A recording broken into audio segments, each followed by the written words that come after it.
আমি আজকে চিংড়ি মাছের মালাইকারি করে দেখাবো। এর জন্য আমি এক বাটি নারকেল নিয়ে নিয়েছি। এই নারকেলটাকে আমি এখন পিষে নেব। এই যে আমি এটাকে ব্লেন্ডার করে নিয়েছি, এখন আমি এটাকে ছেঁকে নেব। দিয়ে করে নিতে হয় এইভাবে এভাবে চিপে চিপে আমি দুধটা বের করে নেব।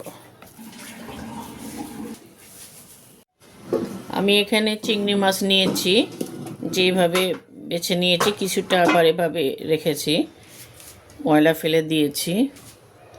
এখন এইটার শিরা বার করে নিচ্ছি। আমি চিংড়ি মাছের শিরা ফেলা হয়ে গেছে, এইভাবে করে করে আমি শিরাটা ভিতর থেকে কাঠি দিয়ে বের করে নিয়েছি। এখন আমি এটাকে একটু লবণ আর একটু হলুদ দিয়ে মাখিয়ে রাখবো।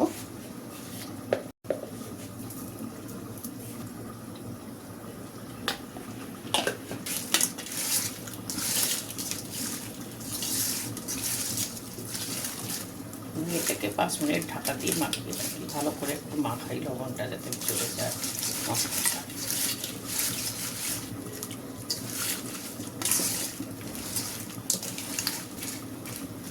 এভাবে আমি 5 মিনিট রেখে দিচ্ছি এটা ঢাকা দিয়ে।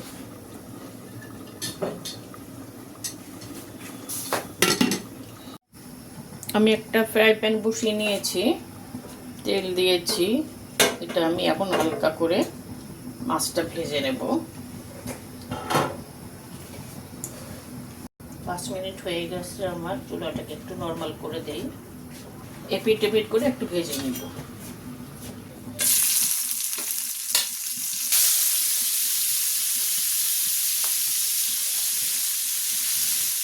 এখন একটু উল্টে দিতে দেই, জাস্ট একটু লাল হবে।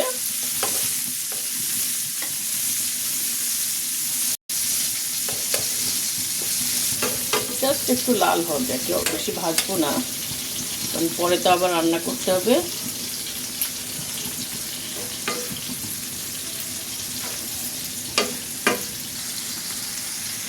মাছটা ভাজা হয়ে গেছে, আমি উঠিয়ে নেই।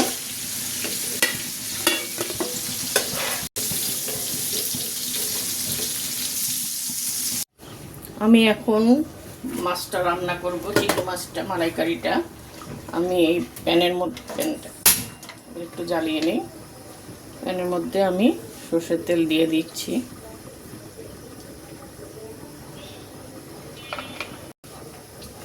আমি একটু পেঁয়াজ কেটে নিয়েছি, এটার সাথে একটু টমেটো, কাঁচামরিচ দিয়ে বেটে নিয়েছি। পেঁয়াজটাকে এই কড়ার মধ্যেই রান্না করছি।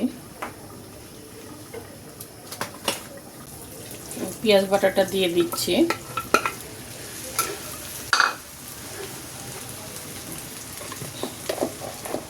এটার সাথে একটু কাঁচামরিচ বাটা ছিল, কাঁচামরিচ দেওয়া ছিল 4-5টা, কারণ সংখ্যা তো অনেক।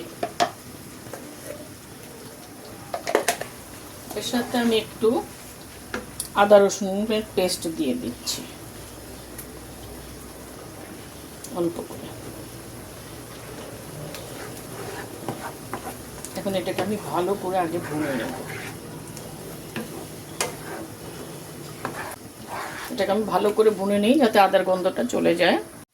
এখন আমি এর মধ্যে 1 চামচ হলুদের গুঁড়া দিচ্ছি। যেহেতু আমার সংখ্যাটা, চিংড়ি মাছের সংখ্যাটা অনেক বেশি, জিরার গুঁড়া দিচ্ছি। কাশ্মীরি মরিচের গুঁড়া দিব 1 চামচ, যেহেতু কাঁচামরিচ দেওয়া আছে, কাশ্মীরি মরিচের গুঁড়া দিচ্ছি। দিয়ে এটাকে আমি ভালো করে ভুনা করে নিই।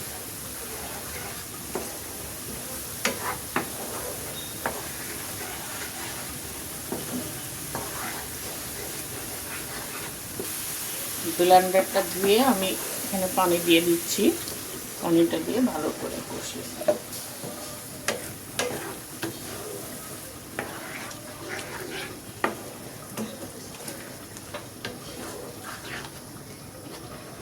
কষাতে থাকি এটা। এখন আমি এতে 2 চামচ চিনি দিয়ে দিচ্ছি, মালাইকারি তো মিষ্টি মিষ্টি হবে। ওরে চিনির ব্যালেন্সটা আবার আমি একটু দেখবো। 1 চামচ দুধ দিয়ে দিচ্ছি, 2 চামচ নারকেলের দুধ দিয়ে এটাকে আবার ভালো করে আমি আবারও ভুনে নিই। আবার একটু ঢাকা দিয়ে রাখি, কারণ এটা ছিটে পড়তে পারে। এখন আমি আমার এই চামচে 2 চামচ গরম মশলার গুঁড়া দিচ্ছি, শাহি গরম মশলার গুঁড়া। যেহেতু আমি আস্ত মশলাটা দিব না, এই জন্য গরম মশলার গুঁড়োটা দিয়ে এটাকে আমি ভালো করে আবার একটু কষিয়ে নিচ্ছি। নারকেলের মালাইকারি খুব ভালো করে কষাতে হয়, কারণ এটা পেঁয়াজটা বেশি থাকে, পেঁয়াজের যে গন্ধটা ওটা দূর করার জন্য এটাকে ভালো করে কষিয়ে নিতে। এভাবে আমি কষাতে থাকি আরও 5 মিনিট। দেখেন আমার মশলাটা ভুনা হয়ে গেছে। এই যে মশলাটা তেল ছেড়ে দিয়েছে, দেখছেন তেল ছেড়ে দিয়েছে। এটা যখন উঠে উঠে আসতেছে এটা তার মানে ভুনা হয়ে গেছে, মশলাটা পারফেক্ট। এখন আমি এর মধ্যে অল্প অল্প করে নারকেলের দুধটা দিয়ে দিচ্ছি।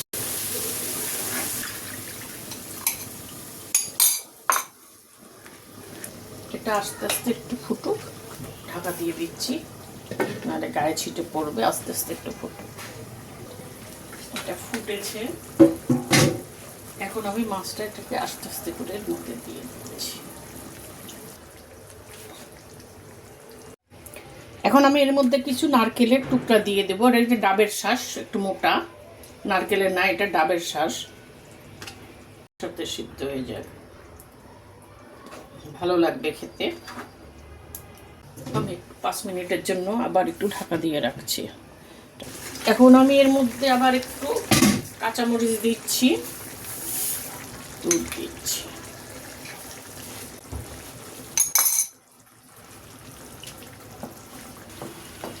এটাকে আমি আবার একটু 10 মিনিটের জন্য ছেড়ে দিচ্ছি, আস্তে আস্তে এটা হোক। চিংড়ি মাছের মালাইকারিটা কমপ্লিট হয়ে গেছে। এখন আমি একটু ধনেপাতা কুচি দিয়ে দিচ্ছি। একটু ঢাকা দিয়ে আমি 5 মিনিট অপেক্ষা করি। 5 মিনিটও না, 2-3 মিনিট একটু অপেক্ষা করি। চুলাটা একটু আস্তে করে দিই। এভাবে চিকেন মালাইকারি রান্না করে দেখবেন, অল্প করে করবেন আপনারা। কেমন লাগে জানাবেন, পছন্দ হলে লাইক দিবেন, শেয়ার করবেন। আল্লাহ হাফেজ।